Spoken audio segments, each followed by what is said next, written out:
Chennai race கிளப்பில் உள்ள golf மைதானத்தில் நீர்நிலை அமைப்பதற்கான பணிகளுக்கு தடை கோரிய வழக்கை தள்ளுபடி செய்து சென்னை உயர்நீதிமன்றம் உத்தரவிட்டுள்ளது. விவரங்களை அறியலாம். செய்தியாளர் சுரேஷ் இணைப்பில் இணைகிறார். வணக்கம் சுரேஷ். சென்னை உயர்நீதிமன்றம் பிறப்பித்த உத்தரவில் வேற என்னென்ன விஷயங்கள் குறிப்பிடப்பட்டிருக்கு? முழு விவரங்கள்.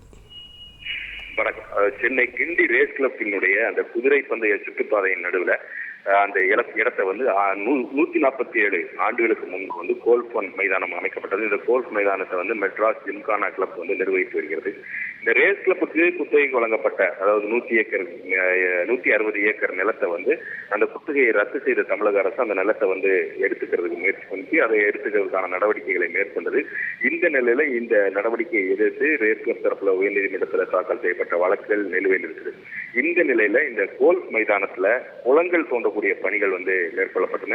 இதனால கோல்ஃப் மைதானம் சேதமடைந்து விட்டதாகவும் அதற்கு தடை விதிக்க வேண்டும் என்ற கோரிக்கையுடன் ஜிம்கானா கிளப் தரப்புல உயர்நீதிமன்றத்தில் வழக்கு தாக்கல் செய்யப்பட்டது. அந்த வழக்குல அந்த தாக்கல் செய்யப்பட்ட அந்த மனுவில் 1951ஆம் ஆண்டு இந்த கோல்ஃப் மைதானம் அருகில் கிளப் பஸ், மணமகள் மன்றம், அதே போல சமையலறை என பல வசதிகள் அமைக்கப்பட்டு அங்கு கிட்டத்தட்ட இதுவரைக்கும் 500க்கும் மேற்பட்ட உறுப்பினர்கள் இதை பயன்படுத்தி வருகிறார்கள் என்று அந்த மனுவில் தெரிவிக்கப்பட்டிருக்கிறது. நாட்டிலேயே பழமையான 3வது கோல்ஃப் மைதானமான இந்த மைதானத்துக்கு செல்லக்கூடிய அந்த நுழைவாயில அரசு சீல் வைத்திருக்கிறது. அது சீல் வைக்கிறதுக்கு முன்பு தங்கள் தரப்பு வாதங்கள், ஏதாவது அவகாசம் எதுவும் தரல, தங்கள் தரப்பு விளக்கத்தை அளிப்பதற்கு என்ற ஒரு குற்றச்சாட்டும் அந்த மனுவில் தெரிவிக்கப்பட்டிருக்கிறது. இந்த அரசு அதிகாரிகள் இந்த கோல்ஃப் மைதானத்துக்குள் நுழைந்து இந்த நீர்நிலையை அமைப்பதற்கான அந்த தோண்டும் நடவடிக்கைகள் ஈடுபட்டிருக்கிறதுனால அதை சரி செய்யறதுக்கு கிட்டத்தட்ட 50 லட்சம் ரூபாய் வரைக்கும் செலவாகும் என்பதனால அரசனுடைய நடவடிக்கைக்கு தடை விதிக்க வேண்டும் என்று அந்த மனுவில் அவர்கள் கோரியிருந்தார்கள். இந்த வழக்கில் தமிழக அரசு தரப்புல அரசு நிலம் என்பது ரேஸ் கிளப்புக்கு தான் குத்தகைக்கு கொடுக்கப்பட்டிருக்கிறது.